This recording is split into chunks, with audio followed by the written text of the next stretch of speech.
We've done gorgeous DIY Easter table for the kids. Now these eggs that we're going to show you right now, almost too pretty for the kids. Like, you want them for your own decor, but the kids can help as well. Exactly. These are them, and yeah. you know, traditionally when you show the Easter eggs, it's usually about using paint. Right. Right? So this time, that's not paint. What have you done with these? This is not paint. This is with tissue paper, which is Ah. really fun. And normally when you think of decorating with tissue paper and eggs, you're thinking of decoupage, where you're actually cutting up the pieces and gluing them on. Yes. That gives more of like a watercolor effect. So this is actually dyeing the eggs with the tissue paper. So the thing is, you have to test the tissue paper ahead of time because not every color is going to work and not every tissue paper is going to work. So the easy way to do that, the easy way to do that is just stick a piece of it in water, and if the color runs off, it's going to work. Okay. But even then, the darker colors, I tested this with every color.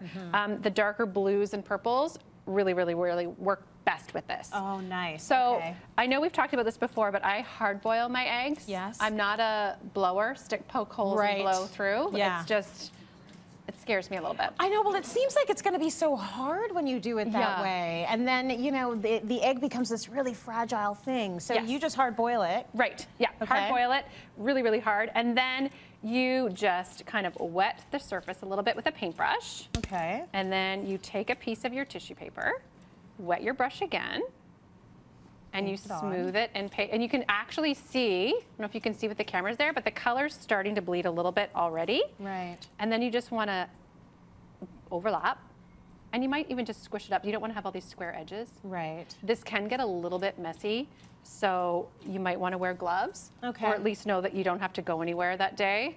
Maybe, where you're being a hand model, because it does come off a little bit, which is why I'm not making you do this right now. And maybe you don't wear your pretty Easter dress when you're doing this. Can you see how far back I'm standing while I'm doing this?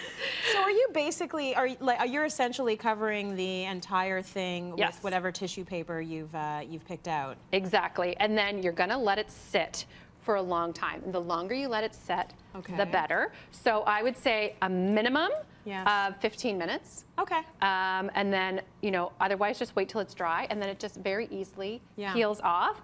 Another thing you can do too is, if the color doesn't feel vibrant enough, go over it with another layer and repeat the process one more time. And then you're gonna peel all that off and it comes off no problem? Very easily, Oh, very easily. Okay, beautiful.